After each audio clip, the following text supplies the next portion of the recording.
여러분, 이 야고보서의 이 서신은 이제 정말 우리가 그리스도를 지식으로 알고 마음으로 깨달았을 때 삶에 나타나잖아요. 그러니까 그것이 삶으로 실천되는 아주 서신이라고 말할 수 있습니다. 그래서 루터는 이 야고보 서신을 지푸라기다 이렇게 말할 정도로 이 신칭의에 하나님의 의를 너무 강조했기 때문에 이 야고보서의 서신을 이렇게 표현할 정도로 야고보는 실천적이고 아주 우리들의 그리스도의 삶에 대한 이야기라고 말할 수 있죠.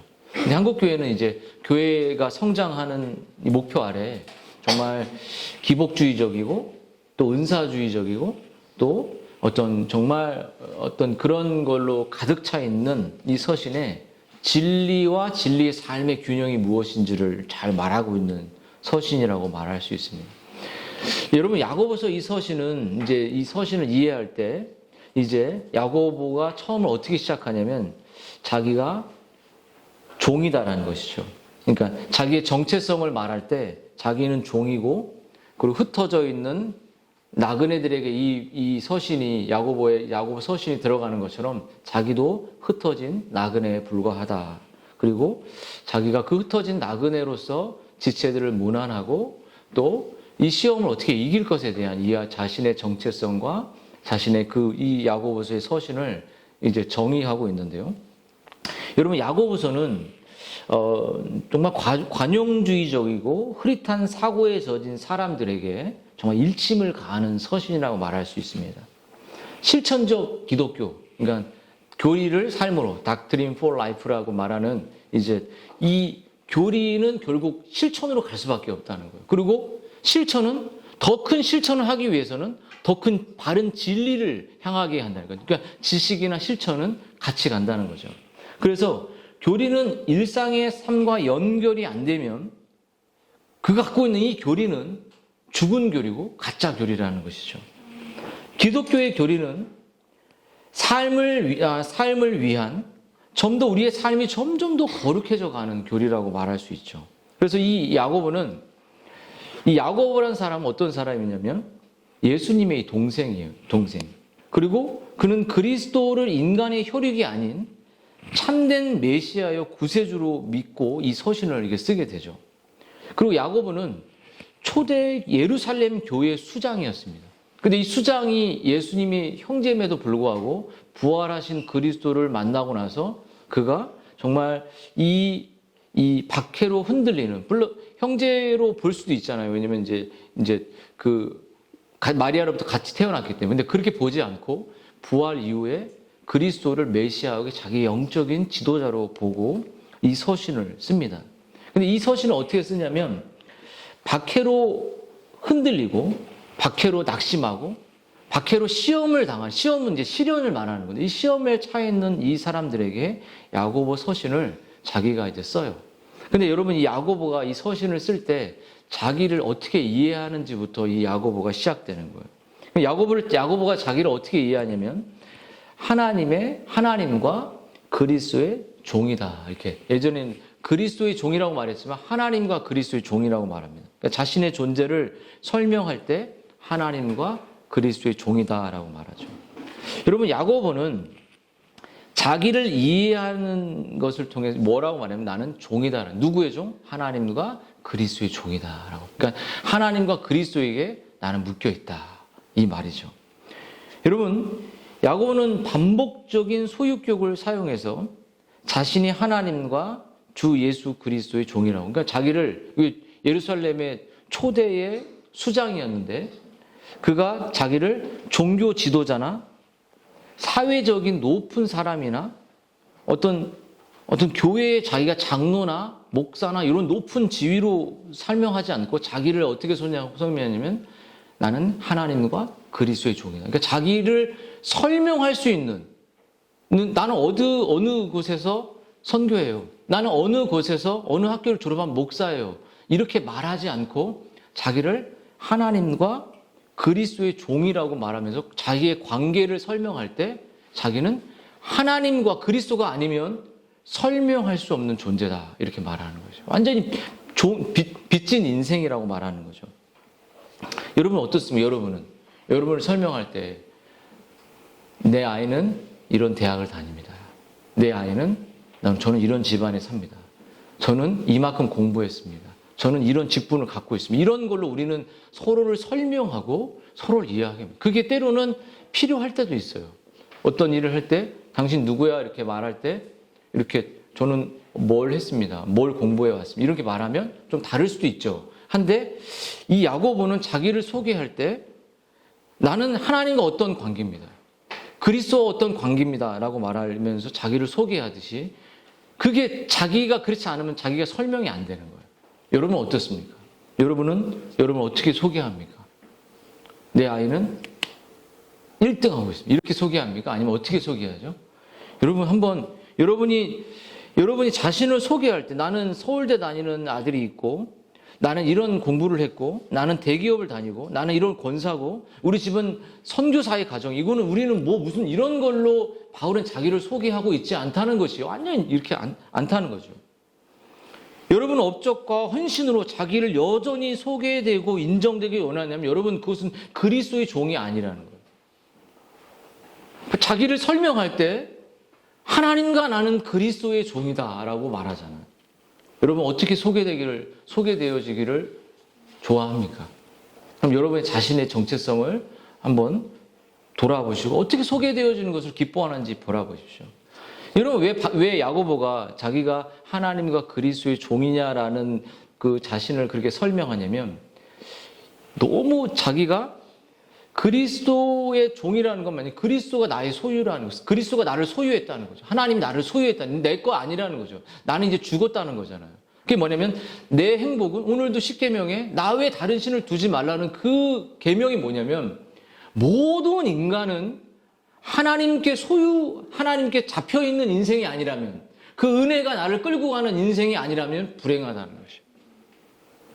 내가 엄청난 대학을 졸업하고 무엇을 다 얻었다 할지라도 내가 난 하나님의 종입니다. 나는 그리스도의 종입니다라고 그리스도가 나를 소유하고 있지 않다면 내가 그리스도를 소유하는 게 아니에요. 그리스도가 나를 붙잡고 있지 않다면 인간은 불행하다는 거예요. 그리스도가 우리를 구속하고 소유할 때 하나님 뭐라고 말해요? 나만 쳐다봐 이렇게 말하잖아요. 이게 무슨 말이에요? 딴 데 쳐다봐야 행복이 없어 이렇게 말하는 거죠. 딴 데 네가 귀롭게 봐야 너는 알짱 없어. 뭐죠?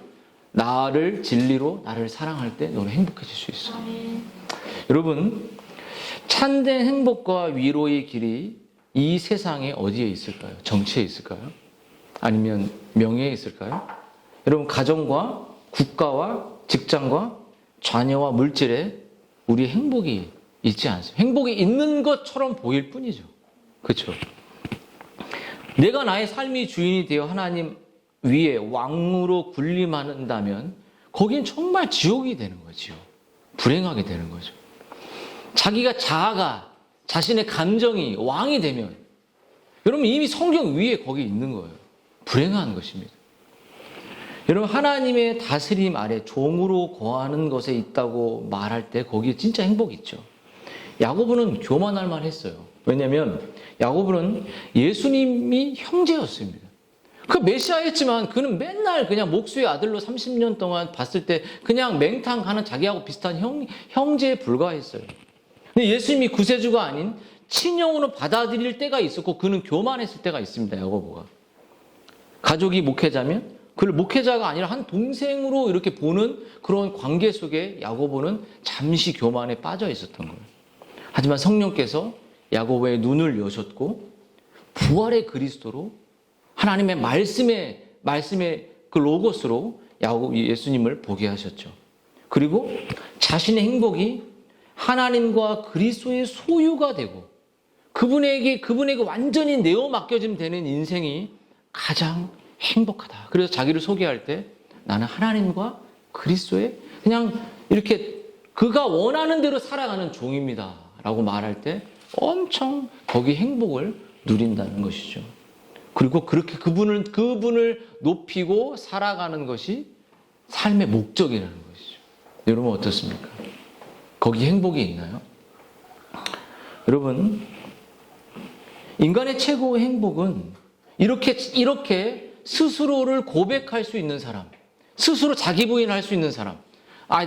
아니 하나님의 종이라고 말하지 않고 나는 집이 있어요. 나는 건물이 있어요. 나는 어떻게 살았어요. 이렇게 나는 이런 업적을 이뤘어요. 말하는 것이 나쁜 것은 아니지만 이렇게 하는 게 정말 우리들의 본성에 맞잖아요. 근데 야고보는 그렇지 않다는 거예요. 야고보는 스스로를 자기를 부인하고 있어요.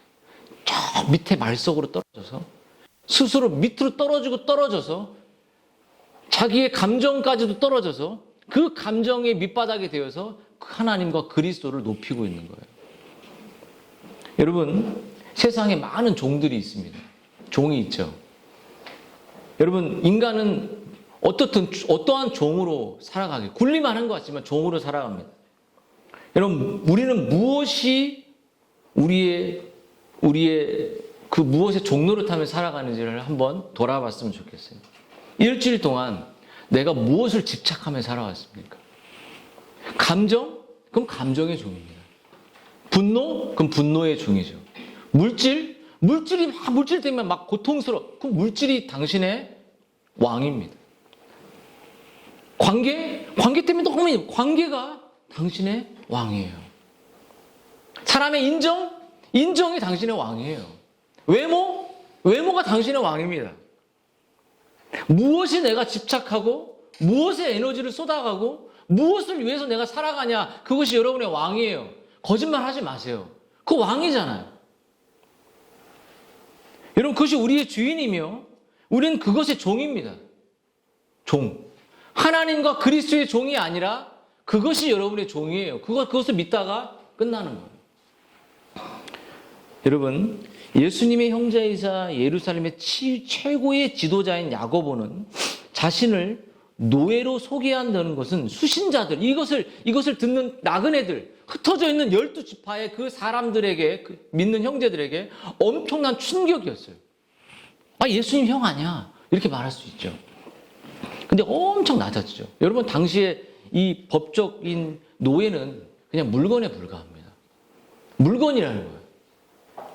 그냥 나는 종인데 내가 내 주장하고 내 생각을 말하고 내 감정을 말하는 노예가 아니라 그냥 하나님 예수님이 시키면 내 감정, 내 에너지, 내 인생 다 내려놓고 나는 종입니다. 이게 노예예요, 노예. 물건이에요, 물건. 그런 물건의 위치처럼 자기를 기쁨으로 낮추고 싶었던 것이 야고보의 마음입니다. 내 삶이 없는 거예요. 오직 하나님과 그리스도를 위한 삶이었어요. 이게 내가 사는 것은 나를 위해 자신을 버리신 그리스도를 위해 산다고 말하죠. 내가 사는 것이 아니지. 내가 없잖아요. 근데 내가 막 살아나. 내 감정이 살아나. 진리 필요 없습니다. 감정이 그냥 좋아지면 진리도 그때 생각나는 거죠. 여러분, 자신이 하나님과 그리스도의 종이라는 이 표현은 내 모든 삶이 누구에게 묶여있다? 바로 하나님과 그리스도에게 완전히 묶여버렸다는 거야. 그러니까 나는 아무것도 할 수 없, 나는 나를 위해 살지 않고 오직 하나님을 위해 산다는 거죠. 마치 열심히 주인을 위해 수고한 그 종이 왔을 때 수고했다 했더니 저는 제가 할 거 했습니다. 저는 당연히 무익한 종일 뿐입니다. 이게 주인의 사랑에 빚진 자, 주인의 너무 큰 사랑에 압도된 사람들의 고백일 뿐이에요. 이게. 억지로 예배 드린다고요? 그게 말이 됩니까? 억지로 헌금한다고요? 말이 되나요? 억지로 선교하고 억지로 이게 말이 되나요? 그렇지 않죠. 여러분, 구약과 신약 그리고 우리 주님 역시 하나님의 종이었어요. 우리 주님 역시 동등됨을 여기지 않고 말씀 복종하여 하나님의 뜻을 이루는 종으로서의 사셨습니다. 여러분, 하나님과 그리스도의 종이 된다는 것은, 나를 그렇게 설명할 수 있는 기쁨이 있다는 것은 엄청난 행복인 것이에요. 여전히 여러분이 내 아들은 어느 대학 나왔어요. 이걸 기대하고 내 집안은 이걸 기대하고 여러분은 불행할 것이에요. 근데 그 길로 간다면. 그러면서 이 야고보는 자신의 정체성을 또 어떻게 얘기하냐면 나그네라. 야그네. 오늘 1절에 이게 뭐라고 말하죠? 1절에 흩어져 있는 12지파에게 문하라. 12지파는 야곱의 12아들을 말하는 거지만 그 하나님의 구속의 역사가 이뤄질 그 12지파를 통해 일어난 그 속해 있는 사람들의 택자들, 믿는 사람들에게 자기가 이 편지를 쓰고 있고, 너도 흩어져 있듯이 나도 흩어져 있고, 선교지가 여러 군데 흩어져 있듯이 나도 곳곳에 흩어져서 하나님의 일을 하는 나그네야라고 자기의 삶을, 이 땅을 살지만 하나님의 나라를 위해서 목숨을 걸고 살아가는 나그네야. 나도 흩어져. 우리가 갑자기 여기서 예배하다가 흩어지잖아요. 각자의 집이 흩어져 있는, 너도 흩어져 있고 나도 흩어져 있는 하나님의 나그네라는 거죠. 여기가 정착지가 아니라는 거예요.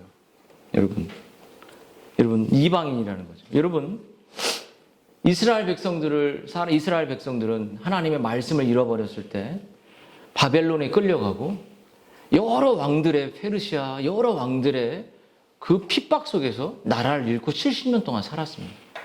그들은 이 바벨론의 문화, 그들은 물질주의, 현세적인 기복, 이런 바벨론이 화려한 이 문화에 빠져서 정체성을 잃어버린 사람도 있었지만, 그래서 많은 사람들이 디아스포라로 흩어져서 로마의 전국에 여러 곳에 퍼져 있었죠. 근데 거기서서 정체성을 잃어버린 사람도 있었지만 정체성을 잃어버리지 않는 이 사람들도 있었어요. 그때 야고보는 그 사람들에게 진짜 참된 진리와 참된 위로와 참된 권면과, 그들이 낙심에 빠져 있고 삶의 방향을 잃어버린 그들에게, 나그네 된 그 동지들에게 이 편지를 쓰고 있는 거예요. 여러분, 하나님의 새로운 디아스포라서 그리스도인들은 자신의 본향을 떠나 온 세상에 흩어져 살고 있습니다.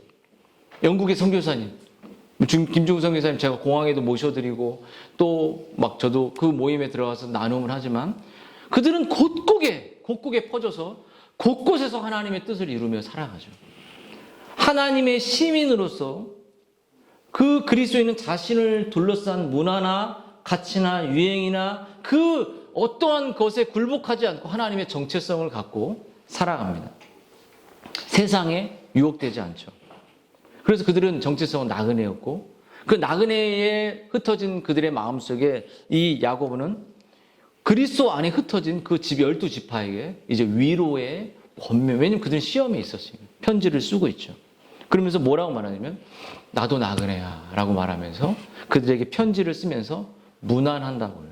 여러분, 이 무난한다, 카로이 헬이란 이 무난한다라는 이 헬라어 원문의 의미는 뭐냐면 기쁨을 갖고 무난한다는 거예요. 기쁨이란 뜻이에요. 그러니까 우리가 누군가 무난할 때, 왜냐면 이 야고보 성도도 흩어져서 고난받고 로마의 박해를 받고 정말 끝없는 이슬람이나 이런 사람들이, 이런 사람들이 우리를 막, 기독교인들을 불질러버리고 집들을 막 그렇게 폭행할 때, 이때에도 엄청난 고난이 있었죠. 아픔이 있었습니다. 그리고 추방되기도 오기도 하고. 근데 이들에게 이 야고보는 기쁨으로 내가 너희들을 뭐라고 말하죠? 흩어진 12지파에게 무난하노라 라고 말할 때, 이 문화는 그들의 낙심과 여러 가지 시험과 고난이 있는 그들에게 기쁨을 갖고 무난한다는 거예요. 전화한다는 거예요. 헌금한다는 거예요. 근데 여러분, 우리가 무난합니까? 제가 빌립보서도 무난으로 마무리했듯이, 여러분, 이 야고보의 시작이 무난이에요. 왜 우리가 무난을 안 하느냐면, 내 안에 기쁨이 없기 때문에. 기쁨이 있어야지 무난할 거 아니에요. 줄 게 있어야지 무난하죠. 낙심에 차 있는데, 나도 힘든데, 누가 나한테 찾아오지만 바라고 찾아가질 않아. 전화를 안 해. 물질을 안 보내. 관심을 안 줘. 무난하라는 건 기쁨을 갖고, 진리의 기쁨을 갖고, 하나님의 사랑을 갖고 낙심에 찬 그들에게 찾아가고 기쁨을 주라는 거예요. 성경의 명령이잖아요. 근데 왜 안 해요? 왜 안 하죠? 못 하는 거죠. 내 안에 기쁨이 없어요. 내 안에 은혜가 없어요. 내 안에 그 하나님의 진리에 대한 사모함과 그 은혜야, 그 뜨거움이요. 여기서 말하는 무난하라는 건 그냥 맹탕가의 마음으로 무난하는 게 아니라 뜨거운 가슴으로 차가워진 사람들을 찾아가서 불질러라는 거예요. 불질러. 나하고 친한 사람만 그렇지 않아요. 12지파에 흩어져 있는 사람들이 다 어떻게 친했어요? 그들은 무난하는 거예요. 왜? 무난하는 게 어렵잖아요. 자기 부인이 필요하잖아요. 돈도 필요하잖아요. 밥이라도 한번 사줘야 되잖아요. 편지라도 한번 보내야 되잖아요. 근데 무난하지 않아요. 다 자기중심적인 무난 받기만 원하는 거예요, 이게. 여러분, 우리는 주일이 끝나면 다 흩어지죠. 우리는 성격이나 기질이나 여러 가지 다른 삶을 살아왔습니다. 근데 이 무난하라는 건 그 기질을 뛰어넘으라는 거예요. 진리를 갖고 너 안에 임하는 그 불을 갖고 성령의 그 힘을 갖고 무난하라는 거죠. 그래서 무난의 힘은 나에게 있지 않고 여기 뭐라고 하면 하나님과 그리스도 안에 있는 종. 그러니까 그 야고보 사도의 힘은 어디 있냐면 하나님과 그리스도 안에서 소유돼 묶여 있는 자기가 그 힘을 공급받아서 무난한다는 겁니다. 내 힘으로 무난이 안 되죠. 여러분을 사랑하셔서 그 아들을 주신 하나님의 사랑을 여러분 기억하십시오. 여러분을 사랑하셔서 자신의 목숨을 내어주신 예수님의 사랑을 여러분 떠올리십시오. 여러분을 사랑하셔서 굳어진 여러분의 마음을 부수고 흩어진 그리스도의 몸의 지체들에게 나아갈 수 있도록 성령님께서 지금도 여러분에게 힘을 주고 계신 거예요. 제가 김준모 선교사님 중간에도 막 식사 대표에서 공항에 새벽에 5시에 일어나서 이제 가는데 저는 좋아서 했는데 너무 감사해야 하더라고요. 그래서 남겨진 음료수 주고 이렇게 하는데 문자도 오고 그게 제가 선교사님을 섬길 수 있는 작은 그냥 사랑이었어요. 새벽에 나가서 공에 대다 주고 가는 그 모습들. 여러분,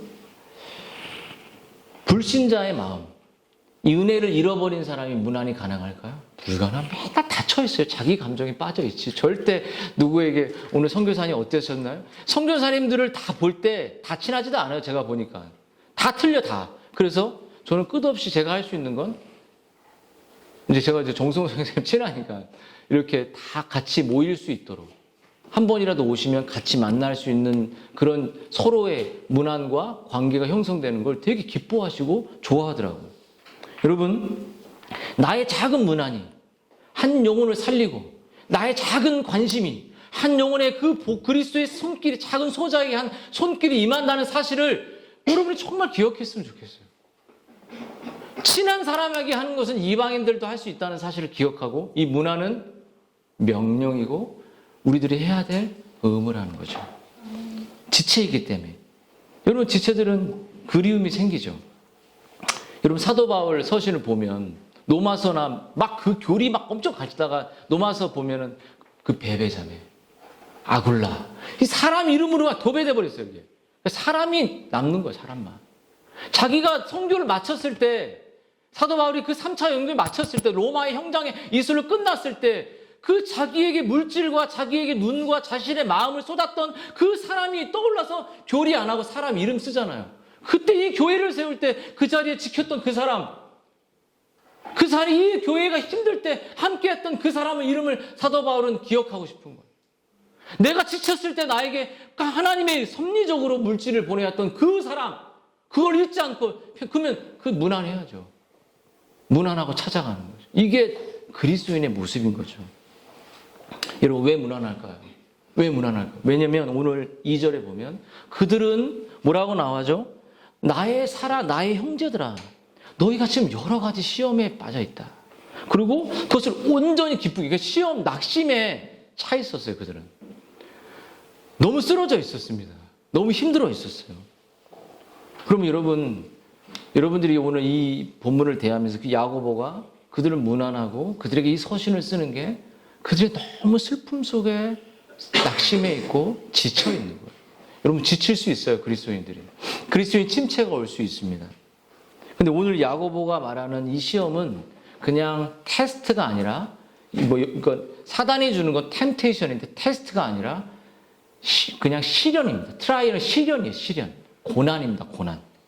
그래서 야고보는 이 시험을, 이 고난을 흩어져 있는 사람들의 나의 형제, 그러니까 불신자에게 보낸 게 아니라 그 형제들에게, 크리스찬 형제들에게 이 시험이 무엇인지를 설명하고 있어요.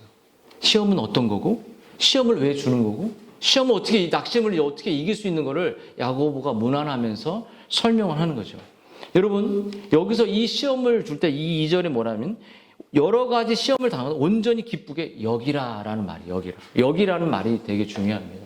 여러분, 우리가 고난이 오고 시험이 찾아오고 아이가 아프고 또 가정이 풍지박상나고 욥기처럼 그런 일들이 생길 때 온전히 기쁘게 여기라. 누가 그렇게 할 수 있어요? 나를 왜 여기 부르셔서 왜 이런 고난과 힘든 것이 100번 그냥 바로 나오죠. 저도 이렇게 개척해가지고 정말 이렇게 한 명이 떠나거나 막 이렇게 낙심할 때 하나님 아우 너무 힘드네요. 좀 숫자 좀 많은 것에 있으면 안 되면 이런 마음이 내 안에 막 몰려오고 막 지치고 피곤할 때가 있어요. 그때 이 감정이 저를 함몰하면 죽어버릴 것 같더라고요. 죽어버릴 것 같아요. 그럼 저만 죽는 게 아니라 다 죽어버리는 거죠. 그리고 오늘 야고보는 시험과 낙심이 찾아올 때 온전히 기쁘게 여기라는 이 단어는 뭐냐면 생각하라는 consider입니다. dim, lacon이라는 이 단어는 뭐냐면 감정을 배제하고 먼저 생각하라. 감정에 빠지지 말라요. 감정에 함몰되지 말라. 감정이 빠져서 그냥 다 끝나서 이렇게 하지 말라는 거예요. 진리를 생각하고 진리를 묵상하고 진리의 사고를 하고 계속적으로 감정이 사단은 너 끝이야. 너 소망 없어. 너 망가졌어. 이렇게 말한다는 거죠. 근데 생각하라는 건 우리의 미래가 밝다. 우리의 미래가 그리스도 안에서 소망이다. 하나님이 우리를 떠나지 않는다. 이 진리를 consider 생각하는 거예요. 감정에 절대 빠지지 않게 이 생각이 감정을 지배해버리도록 감정에 함몰되지 마라. 감정에 함몰되잖아요. 감정이 빠지면 안 만나버리잖아요. 감정이 빠지면 교회 안 나오잖아요. 감정이 빠지면 성교도 끊어버리잖아요. 감정이 빠지면 오늘 직장도 가지 않고 감정이 빠지면 다 끝나는 거예요. 그렇잖아요. 그리고 감정을 회복시켜라고 막 싸우잖아요. 여러분, 그래서 오늘 이 단어가 감정적 단어가 아니라 생각의 단어를 쓰셨다는 거예요. 여러분, 우리가 걱정과 염려에 함몰되면 우리는 하나님이 주시는 그 미래를 보지 못합니다. 하나님이 주신 은혜를 잊어버리게 되죠. 그래서 오늘 야고보는 뭐라고 말하면 5장 11절에 주께서 결말을 보셨나이다. 이렇게 나와요. 아님 찾아보죠. 제가 이 구절이에요. 주께 하나님은 우리의 미래와 결말을 보시죠.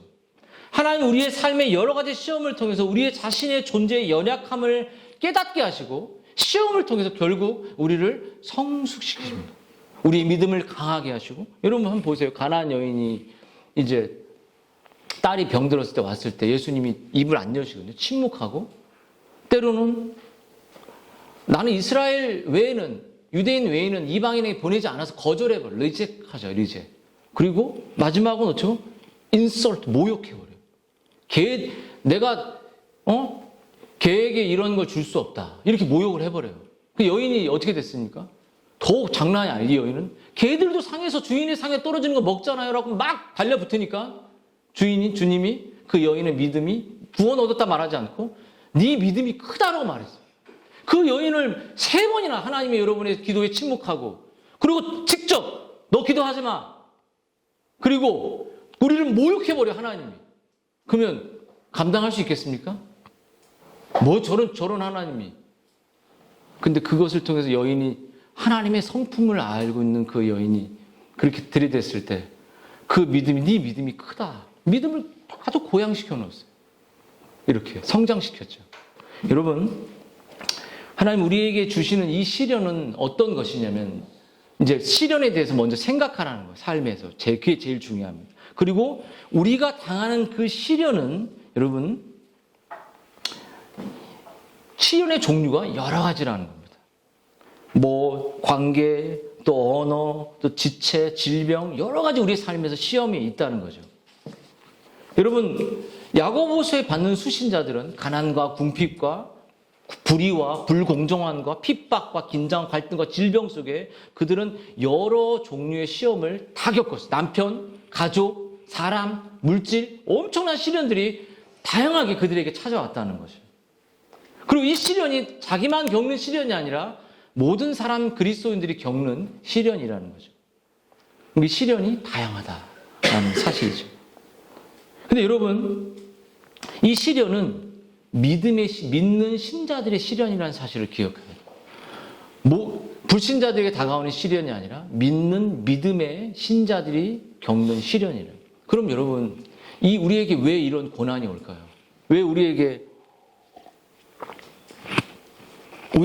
힘들게 하는 일들이 찾아올까요? 여러 가지 시험을 온전히 기쁘게 여기래요. 그럼 시련에 대한 이해를 우리가 갖는다면 나만 겪는 시련이라는 이기적인 발상을 버리고 모든 그리스도인이 여러 사람들이 지파들이 겪고 그 시험을 할 때 감정에 빠지지 않아야 되는 것과 동시에 그 시련을 주시는 그 목적은 뭐냐면, 첫 번째, 우리가 지닌 신앙의 견고함을 시험하려는 데 있습니다. 여러분, 나의 신앙의 위치가, 내가 정말 견고한가? 그냥 모래 위에 성이 있는 것처럼 훅 불면 쓰러지는 그런 삶인가? 아니면 불이 타는 그 상황 속에서도 견뎌낼 수 있는 그 믿음의 사람인가를 보게 하는 이 하나님의 시험을, 우리에게 시련을 허락하시죠. 고난 속에서 주님을 더욱더 의지할 것이냐? 고난 속에 주님을 떠나버릴 것이냐? 그래서 고난이 오면서 떠날 것 같은 생각이 갑자기 저한테 너무 힘든데요, 이렇게. 이런 마음이 불쑥불쑥 몰려오죠. 근데 이 시련을 이기는 힘조차도 하나님이 주세요. 제일 중요한 건. 두 번째, 왜 우리에게 시련을 주시냐? 그것은 우리를 겸손하게 하는 겁니다. 여러분, 주님을 향한 우리의 신뢰가 교만과 영적인 자기 만족으로 변질돼서는 안 된다는 점에서 중요한 것이에요. 여러분, 교회에서, 관계에서, 우리 일상에서, 막 경제적으로 엄청난 고난이 왔을 때 우리 어떻게 되죠? 하나님 무릎 꿇게 되는 거예요. 하나님 도와주세요.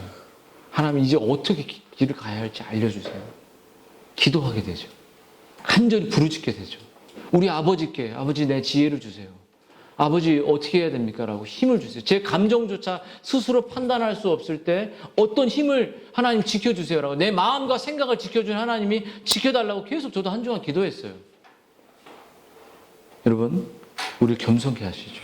또 한 가지, 하나님 우리에게 고난은 시련을 허락하는 목적은 세상 것들에 의존하는 태도를 버리게 합니다. 여러분, 우리 세상 금방 의지합니다. 돈 의지하죠. 돈 많이 의지하죠. 물질 의지하죠. 여러분, 세상에 한 주간 마음을 싹 다 뺏겨오지 않았습니까? 하나님이 위의 것 바라보라 그랬는데 골로새서에서 땅의 것만 바라보고, 땅의 것만, 이 겉모습은 다 이렇게 죽어가는 것에 왜 한탄하고 속에 있는 것을, 이 아름다워지는 것을 생각하지 않고 땅의 것을 생각한다는 거예요. 땅의 것에 없는 것을 바라본다. 여러분, 그래서 우리가 그래서 이제 루더포드의 그 서간문에 보면 그런 얘기 있죠. 그러니까 어떤 사람이 집을 이렇게 샀어요. 너무 집을 오랜만에, 저희도 이제 그 빚 겁나 융자 많이 해갖고 청약만 기다리다가 융자 해갖고 집을 마련했잖아요. 근데 어떤 루더포드의 서간 보면 이제 집을 마련했는데 너무 집이 좋은 거야. 집 좋잖아요. 집 좋죠. 선교사님들 보면 이제 집 마련했다고 하면 그 집 보니까 LH야. 너무 선교하시고 들어오셔서 있는 그런 미래도, 이제 그런 부분도 저도 이제 선교사님들 섬기면서, 그래서 반 선교사다 나는 그런 마음을 갖고 있는데, 집이 좋은데, 그래서 그 루더포더는 그 사람에게 편지를 쓰죠. 형제님 집을 장만해 너무 좋습니다. 이렇게 축하를 해주죠. 근데 이런 얘기를 해요. 하늘의 땅의 집에 너무 관심을 갖다가 하늘의 영원한 집에 대한 마음이 약해지면 어떡합니까? 하늘의 집을, 하늘에 우리가 가야 할 영원한 그 처소는 영원한데, 땅의 집은 살아야 100년인데 땅의 집에 마음이 함몰되지 말기를, 이렇게 목회자로서 이렇게 이 편지를 보낸 내용이죠. 여러분, 우리의 고난이 왔을 때 이 세상에 우리의 집과 육체와 정신이 늙어간다는 사실을, 죽어간다는 사실을 깨닫고 우리의 마음이 하늘로 향해 가기를 위해서 하나님은 우리에게 깊은 고난을 주세요. 그리고 자신을 정말 붙들지 않고서는 고난을 오래 가게 하시죠. 여러분, 하나님이 우리에게 시련을 허락하는 그 목적의 또 한 가지는 우리의 영혼이 하늘의 소망을 갖게 만드는 것이죠. 바울은 뭐라고 말했냐면, 이렇게 말해요. 내가 세상을 떠나 그리스도와 함께 있는 것이 훨씬 더 좋다. 이렇게 말했어요. 여러분 어떠셨어요? 여러분 그런 마음이 여러분이 있는지 돌아보십시오. 여러분, 또 한 가지는 우리가 고난을 왜 주시냐면 우리가 진정으로 사랑하는 대상이 무엇인지를 보게 만듭니다. 너 나 사랑하지 않잖아. 너 돈 사랑하잖아. 너 세상 사랑하잖아. 너 자녀 사랑하잖아. 너 그게 뭐냐면 네가 자기 무릇 내게 오는 자, 내 제자로 네가 살아가려면 자기 부모와 처자와 형제 자매를 미워해라 이렇게 말했어요. 이게 무슨 말이죠?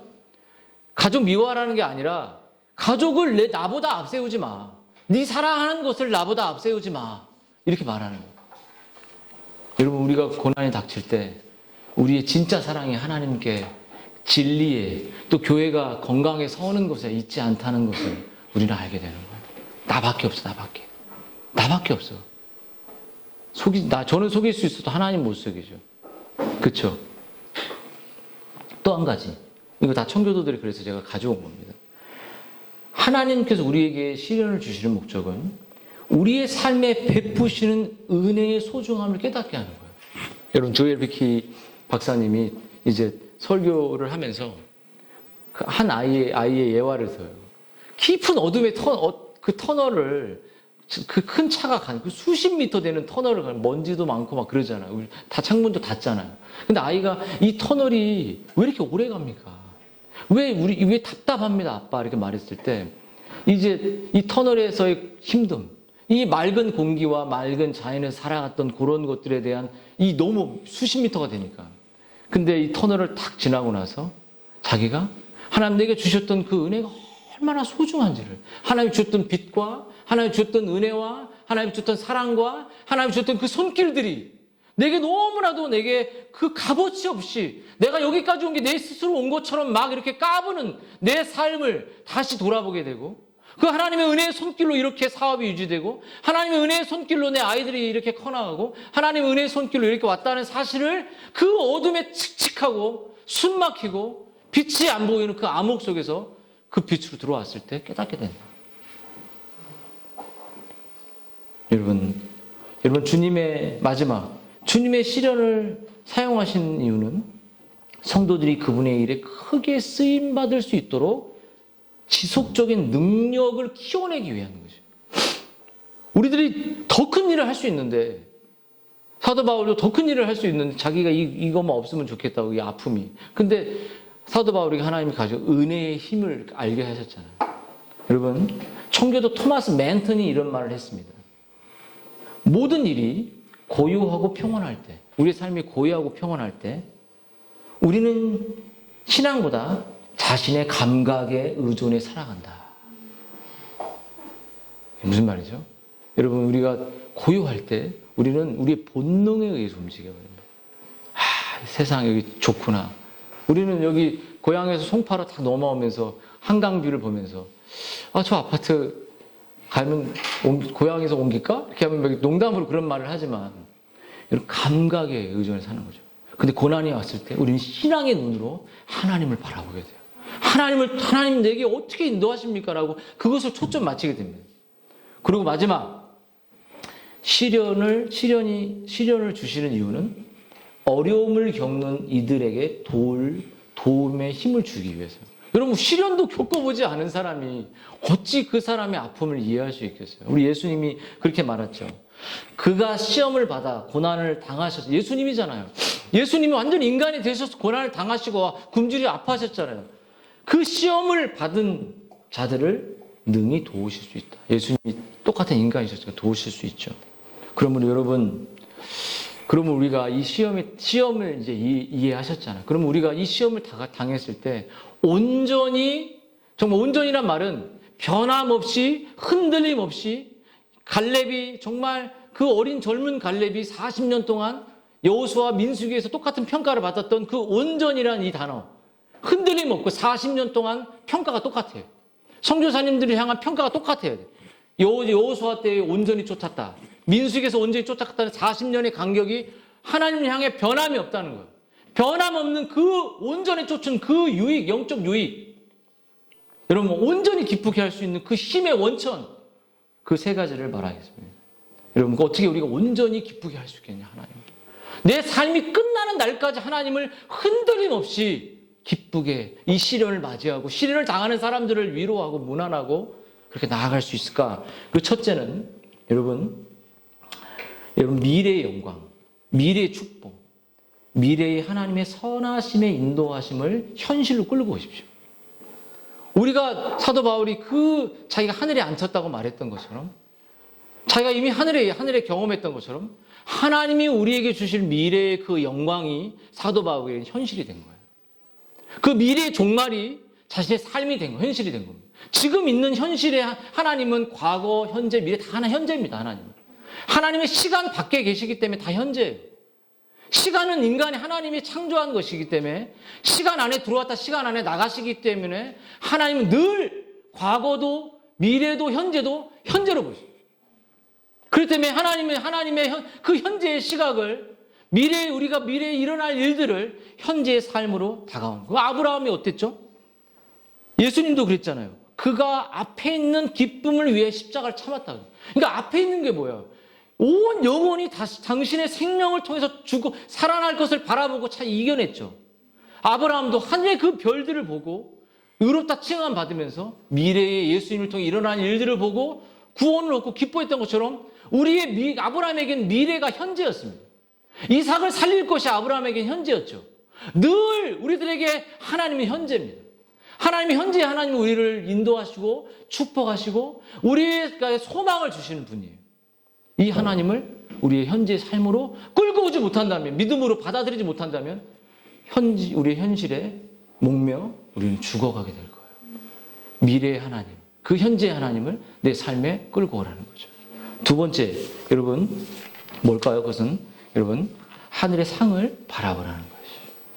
여러분 이 땅에서도 영원 하늘에서도 주님이 우리와 함께 하시고 우리와 동행하신다는 거죠.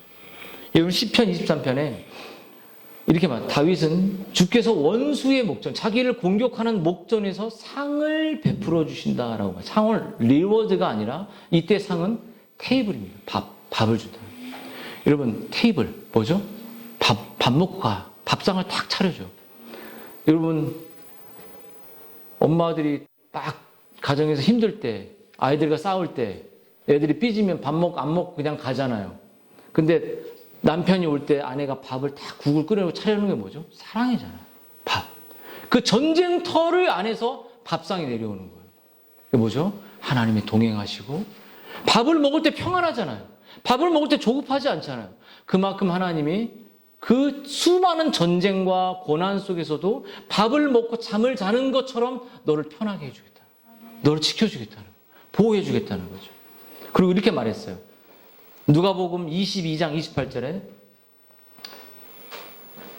이렇게 말했죠.